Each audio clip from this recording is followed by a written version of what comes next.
So I'm going to start by reading all of Esther 5. It's not that long, so bear with me. For those of you that have not been with us, in this book of Esther, there is the bad guy, Xerxes. He is ruler of the known world, literally. He has a second in command named Haman, who is also a bad guy, and he likes power. And then you have Mordecai and Esther, Jews who are living in the wrong place at the wrong time, and find themselves being forced to either stand up or sit down for God. So that's where we find ourselves as we enter into Esther 5. Haman has applied, now must admit that she's a Jew and do something. So we're going to see the start of her plan to do something here in Esther 5. And you can find out all about the story by reading Esther 1, 2, 3, and 4. On the third day, Esther put on her royal robes and stood in the inner court of the palace in front of the king's hall. And the king was sitting on his royal throne in the hall, facing the entrance. And when he saw Queen Esther standing in the court, he was pleased with her and held out to her the gold scepter that was in his hand. So Esther approached and touched the tip of the scepter. And then the king asked, "What is it, Queen Esther? What is your request? Even up to half of the kingdom. It will be given you." "If it pleases the king," replied Esther, "let the king, together with Haman, come today to a banquet I have prepared for him." "Bring Haman at once," the king said, "so that we may do what Esther asks." So the king and Haman went to the banquet Esther had prepared, and they were drinking wine. And the king asked Esther, "Now what is your petition? It will be given you. And what is your request? Even up to half the kingdom, it will be granted." Esther replied, "My petition and my request is this. If the king regards me with favor, and if it pleases the king to grant my petition and fulfill my request, let the king and Haman come tomorrow to the banquet I will prepare for them. And then I will answer the king's questions." Haman went out that day happy and in high spirits. But when he saw Mordecai at the king's gate and observed that he neither rose nor showed fear in his presence, he was filled with rage against Mordecai. Nevertheless, Haman restrained himself and went home. Calling together his friends and Zeresh, his wife, Haman boasted to them about his vast wealth, his many sons, and all the ways the kings had honored him. And now he had elevated him above the other nobles and officials. And that's not all, Haman added. "I am the only person Queen Esther invited to accompany the king to the banquet she gave. And she invited me along with the king tomorrow.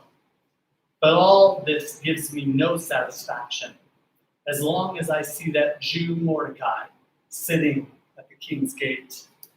His wife Zeresh and all his friends said to him, "Have a gallows built 75 feet high, and ask the king in the morning to have Mordecai hanged on it, and then go with the king to the dinner and be happy." And this suggestion delighted Haman, and he had the gallows built. This is the word of the Lord. Thanks be to the Lord. So I asked people to fill out a little slip in one sentence. How would you describe yourself if you were speaking to a total stranger? I'm just going to read a couple of them. This person said they are adventure-seeking, marching to the beat of a different drum, living the most unbelievable life ever. This person said, a devout Christian by faith. This person said, a man who believes in equality, peace, and justice. This is probably my favorite one. One word: polite. I'm a cool guy, I think. You are, by the way. I am outgoing and a people pleaser. A kind-hearted person who wants to be a help to people regardless of who they are. A loyal friend. Family-orientated, simple homemaker who loves Jesus and loves to serve him. I would probably say father, husband, pastor, teacher, in some order like that. How we describe ourselves is interesting because it reveals how you perceive yourself, or at least how you present yourself to be perceived by others. How you identify yourself, if you think about it, is shaped from when you were a child. It works its way through your whole life. Were you the cute one or the not so cute one? Were you the shy one or the funny one? As you got a little bit older, were you defined as a jock, an intellectual? I think I see a couple troublemakers in this room. And your identity starts to get established. As you get older, your identity is shaped more and more by what you do. Are you dating anyone? What are your hobbies, your likes, and your activities? And how do you dress to present yourself? A lot of this helps to establish your identity as an adult. And it can all be a little bit overwhelming, honestly, if you're a teenager or in college. And what helps to sort of exacerbate or increase this anxiety is this constant social media presence. Your pictures on Instagram, Facebook, Twitter, and Snapchat. Everyone else seems to be living their best life now. All platforms where people work very hard to carefully craft their identity. Yesterday, when I was waiting for my daughter to meet up with us, we were out at the beach and we were going to walk to the lighthouse down there at the end of the Robert Moses Causeway. I watched this girl in a very skimpy bikini, too skimpy, spend 10 minutes shifting it around, taking a picture, moving it around a little more, taking another picture, changing her light, taking another picture. 10 minutes of taking a picture of herself, sitting in the exact same spot,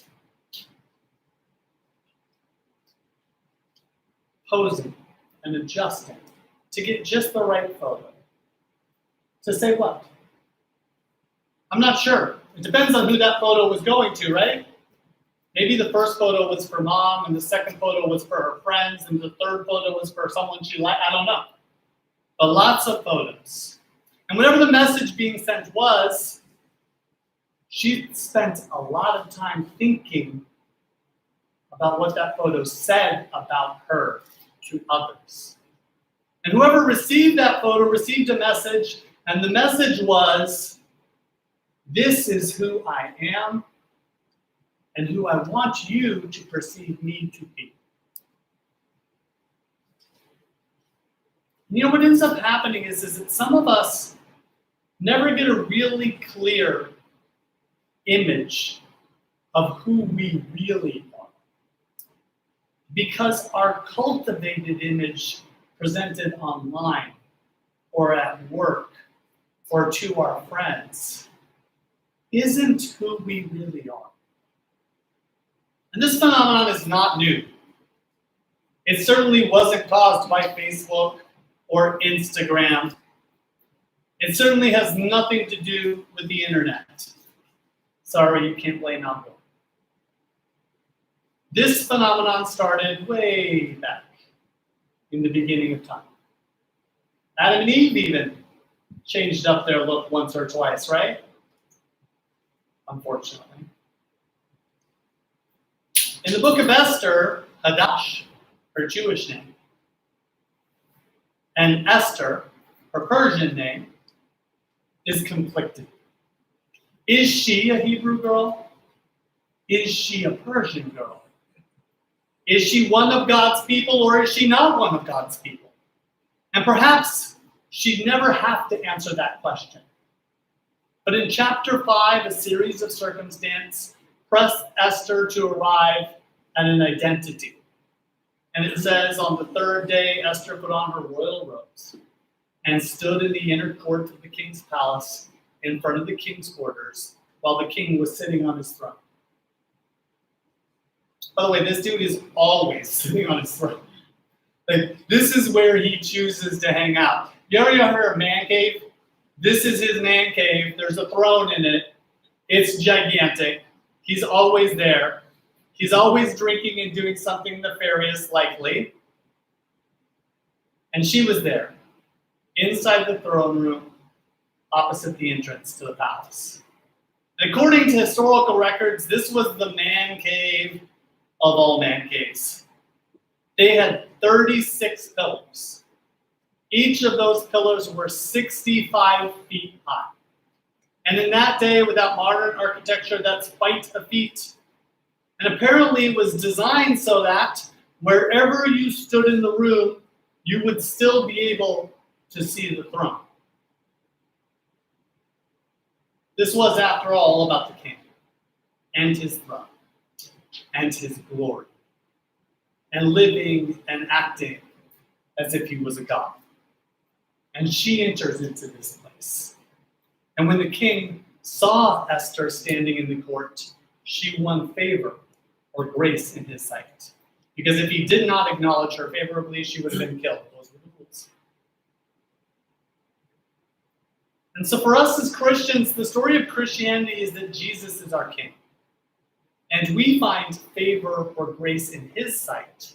And so there's a little bit of an echo going on here in Esther to how we come into relationship with God.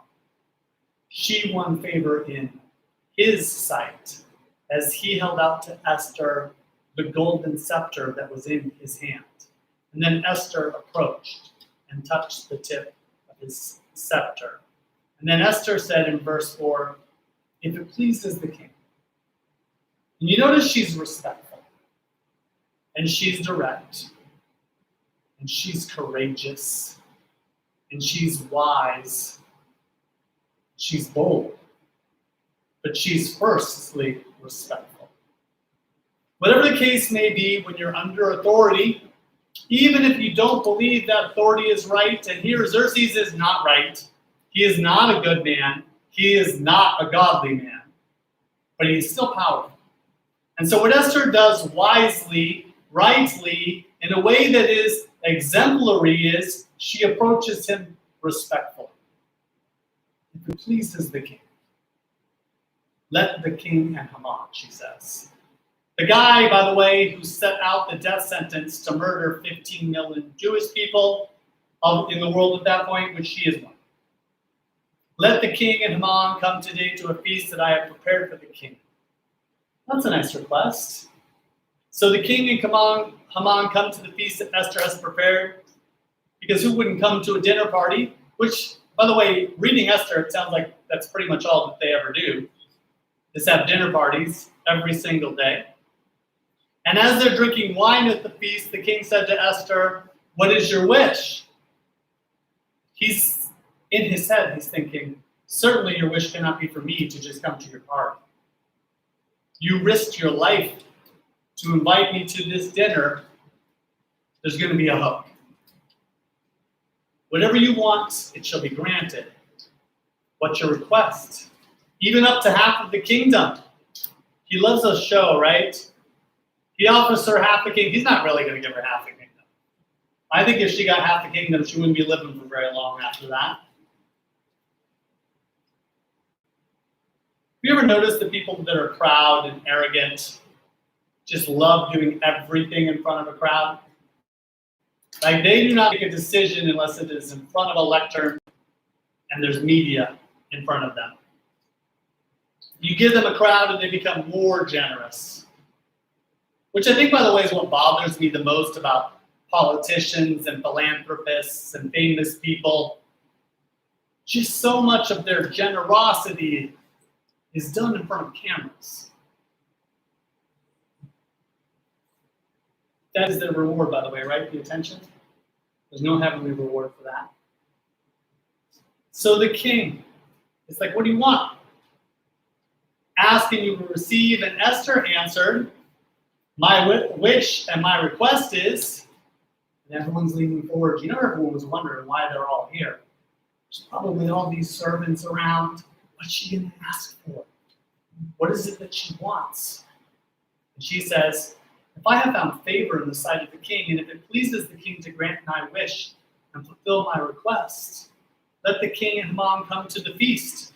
I will prepare for them, and tomorrow I will do as the king asks. What do you want? He says. Let's have dinner again. Dinner comes. What do you want? Let's talk about it tomorrow. She's being loving and gracious and kind. In fact, she's demonstrating what the Galatians called the fruits of the Spirit, right? Love, joy, peace, patience, kindness, goodness, gentleness, and self-control. Now compare Esther to Haman. This man loves glory. He loves power. He loves recognition and control. His identity is in success. His identity is in public recognition. His identity is rooted in public honor. And Haman went out that day from the feast joyful and glad of heart. Why?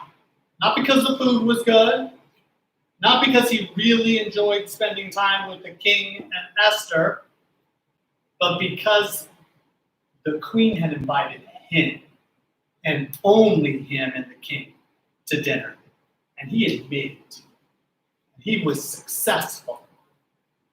His identity is his idolatry. He's Haman the Great. And he's never been happier. And he's never been prouder. And he's on his way home, and the Bible writes, Haman saw Mordecai at the king's gate. Remember, Mordecai is wearing sackcloth and ashes and is mourning for the upcoming death of his people. And as Haman goes home, he sees Mordecai, the guy who wouldn't bow down to him over and over and over. The guy who made a real stink about it. The guy who's wearing sackcloth and ashes. The guy who's doing a public protest. And what do you think Mordecai is going to do in this moment? It says he neither rose nor trembled before him.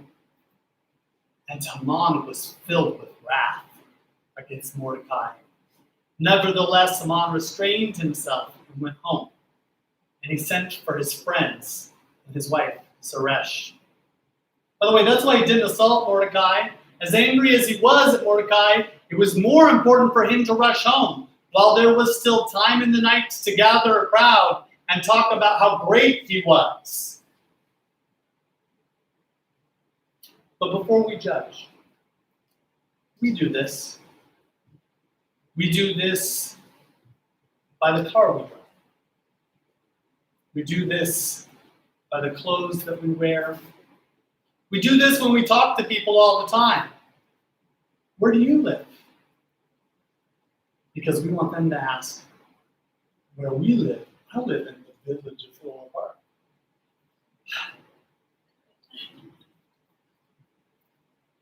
That just means I pay more taxes, by the way. What are you doing this summer? I'm going to my beach house in the Hamptons. Or Disney. And then Haman said, Queen Esther, who he still does not know is a Jew, let no one but the king and I come to the feast. And he goes on, and guess what I'm doing tomorrow night? The same thing. Guest list of 2, king and you know who. This guy is having the best day ever. Here's his day. I'm the second most powerful man on earth. I'm the second richest man on earth. The king is my friend. His wife apparently likes me and no one else other than the king. They invite only me to dinner. I get to do whatever I want, including killing off a whole race of people. Everything in my life is perfect. I even have a wife and friends I can brag to. But there's one thing that's not right. One guy in the whole kingdom who won't bow down. And that ruins everything. How many of you are like that? I'm like that. You know, you got that critical eye, everything is going on awesome, everything about your life is wonderful, this is good, and this is good, and this is good, and this is good, but this one person is really disrespectful to you. You just churn on it, think about it, worry about it. And you can get so obsessed and narrowly focused, and it becomes frustrating. And you lose perspective on everything else that's wonderful. And that's Haman. And in many ways, that's you and me. We're all prone to this. The truth is, Mordecai is not a big deal. Haman has everything. One guy who won't bow down. Mordecai is not a big deal in this man's life. The issue is not Mordecai, by the way. The issue is Haman's idolatry, which is respect and honor and recognition. This is true for a lot of people. Their idolatry is respect and honor and recognition. And Mordecai just happens to be the one who exposes Haman's idolatry.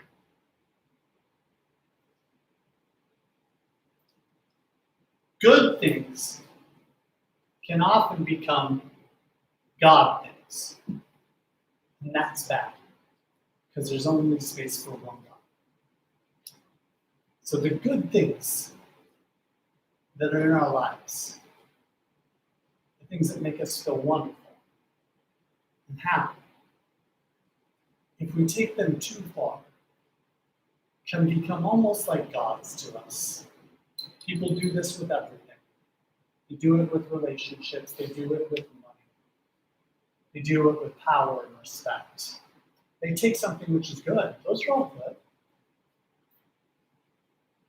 But they take them from being a part of who they are, and they turn them into all of who they are. Is it bad for a person to appreciate respect and honor?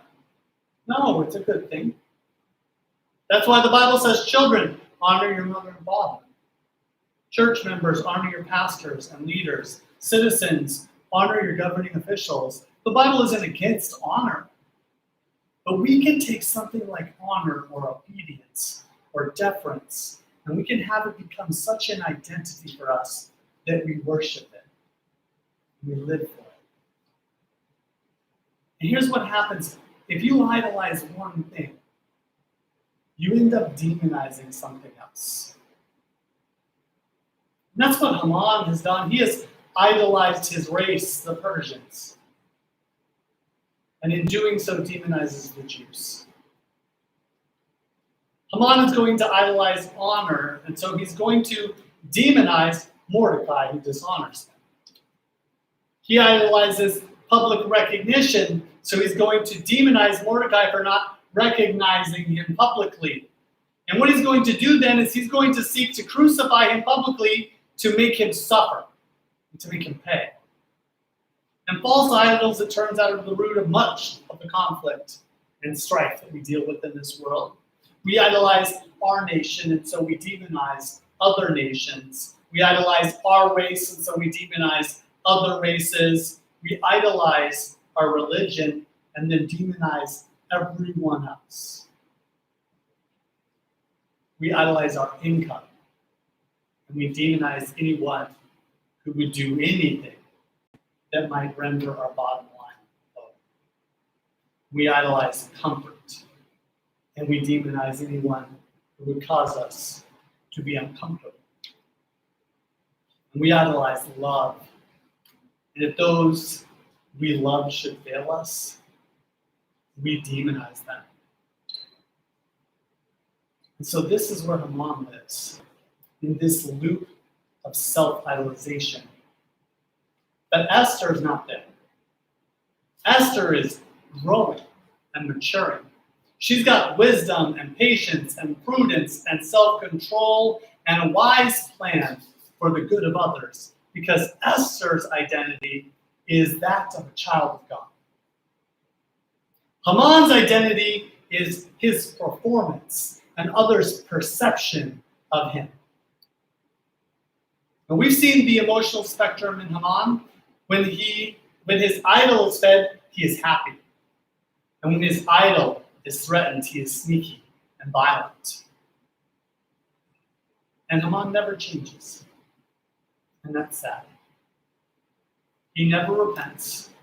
And we're going to read in the coming weeks that his life ends in a miserable and tragic and shameful way. All of it, publicly. Because idols lie. Idols promise a heavenly, peaceful existence that they cannot deliver. If Mordecai would just bow down and have everything. Esther, though, in comparison, she changes and grows in her walk with God. And her life doesn't end in brutal, shameful tragedy. It's not perfect, but it's noble. And she's not consumed with herself. In fact, she risks herself because of her concern for others. And she's willing to lose her life so that others might be saved. In a tragic twist, Haman wants to take everyone else's life, and he ends up losing his own. Whereas Esther is willing to lose her life, but God allows her to be spared and be the savior of all of her people. It's really God that's the savior. She's just the instrument. We all have idols. We all have good things that we have over time elevated to godly things. And that can eventually become that. So how do we know when we've crossed that line? I think when we start to get really upset that one little thing's wrong, then everything else is wonderful. Mordecai won't bow down, my life is perfect. I didn't get employee of the month at work. Why don't they respect me? Why do you care that they respect you? This week, I want you to think about what your idol is. Think about that thing this week that upsets you because it doesn't happen the way you wanted it to. The one thing that robs you of your joy. Maybe that relationship that you idolize that's now turned to anger. It's that thing that's digging into your life, because that's a place where the devil has control. You need to root those out and set them aside so God can use us as he intends, so that we can be Esther and not Haman. Trust me, we're going to get to the point soon where you really wish you weren't Haman. And we can all be Esther. Esther started as probably the most unbelieving person in this book. Sounds like she was never in Jerusalem, not really raised in the faith, has no idea what it means to be a faithful Jewish person. And here she is taking gigantic risks for others. Everyone can improve. You just have to be willing to recognize the things about you that need work and to work on them. So fathers, keep up the good work. I'm sure you're doing an excellent job. There's still work to do. Mothers, same thing. Grandparents, same thing. Community members, same thing. Let those idols go. And let God guide you. Let's pray.